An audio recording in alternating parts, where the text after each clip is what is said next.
మనకి భారీ వర్ష సూచన ఉండే అవకాశం కనబడుతోంది.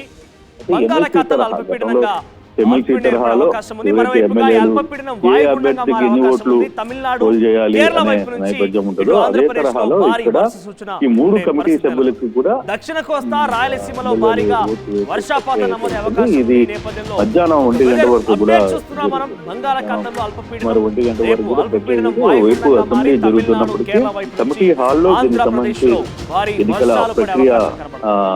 దక్షిణ కోస్తా రాయలసీమలో భారీ సమయంలో ఎవరెవరు పోటీ చేయాలి, ఏ అభ్యర్థి నామినేషన్ 9 మందికి నామినేషన్ వేసిన పరిస్థితి కూడా ఉంది. 9 మంది సభ్యులు తర్వాత 12 మందికి తాజా ఇన్ఫర్మేషన్ వేశారు. బీజేపీ నుంచి కృష్ణకుమార్ రాజు, బంగాళాఖాతంలో అల్పపీడనం, ఆ తర్వాత అల్పపీడనం కాస్త వాయుగుండంగా మారి తమిళనాడు, కేరళ మీదుగా ఆంధ్రప్రదేశ్ లో భారీ వర్ష 175 మంది ఎమ్మెల్యేలు దక్షిణ కోస్తా రాయలసీమలో భారీ వర్షపాతం నమోదే అవకాశం కనబడుతోంది. ఈ నేపథ్యంలోనే వాతావరణ శాఖ పలు హెచ్చరికలు జారీ చేసింది.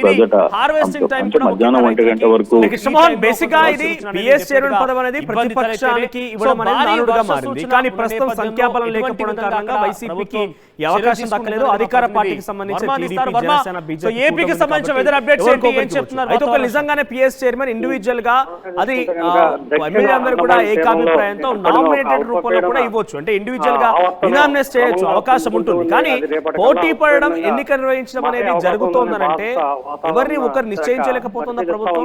లేదంటే కూటమి మధ్య కొంత భిన్నాభిప్రాయాలు ఏమైనా వ్యక్తమవుతున్నాయా?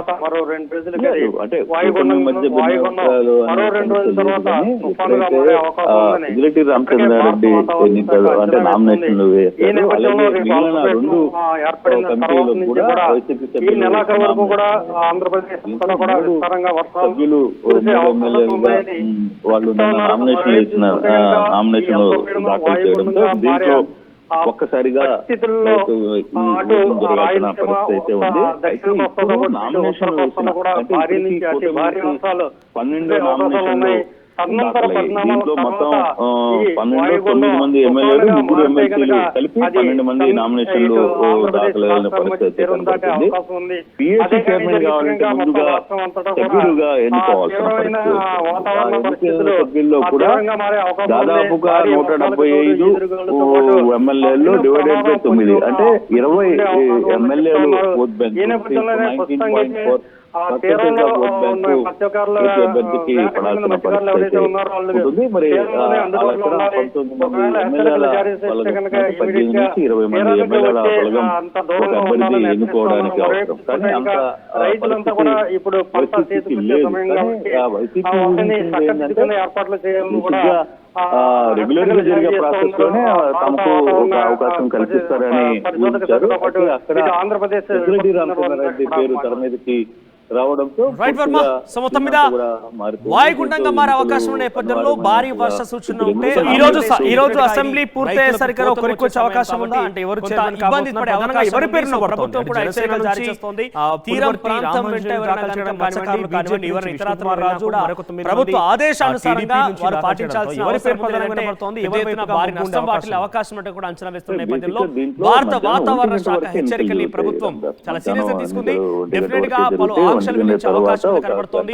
సో ఆంధ్రప్రదేశ్ వాతావరణ పరిస్థితులు భారీగా వర్షాలు పడితే కనుక ఏ రకంగా ఎదుర్కోవాలనే అంశం మీద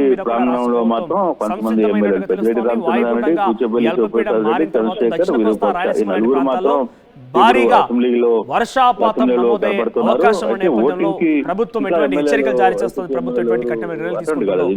వాళ్ళంతా దూరంగానే ఉన్నారు. ఓటింగ్ లో కూటమి ఎమ్మెల్యేకి సంబంధించి ఏదైతే పిఎస్సీ కావచ్చు, ఎస్టిమేట్స్ కమిటీ కావచ్చు, అండర్టేకింగ్ కమిటీలు కావచ్చు, వార్తల్ని క్షణాల్లో చదివే అవకాశం ఒక న్యూస్ పేపర్, ఒక టెలివిజన్ ఛానల్ మీ చేతుల్లో వేసి కౌంటింగ్ హాల్ లో మళ్ళీ వచ్చి అసెంబ్లీలో కూర్చుంటున్నారు.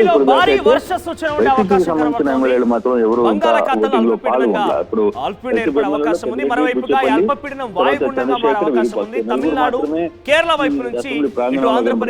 వీళ్ళందరూ కలిసి వచ్చి మేము ఎన్నికలకి బైకాట్ చేస్తామనే భారీగా వర్షపాతం నమోదే అవకాశం ఉంది. ఈ నేపథ్యంలో అప్డేట్ చూస్తున్నాం మనం. బంగాళాఖాతంలో ప్రచారంగా రెగ్యులర్ గా జరిగే ప్రాసెస్ వాయుగుండంగా మారి తమిళనాడు, కేరళ వైపు నుంచి ఆంధ్రప్రదేశ్ లో భారీ వర్షాలు పడే అవకాశం కనబడుతుంది. సో దక్షిణ కోస్తా రాయలసీమలో భారీ వర్ష సూచన ఉండే అవకాశం కనబడుతోంది. ఈ నేపథ్యంలో కొంత ఏపీ ప్రజలకి హై అలర్ట్ జారీ చేసింది.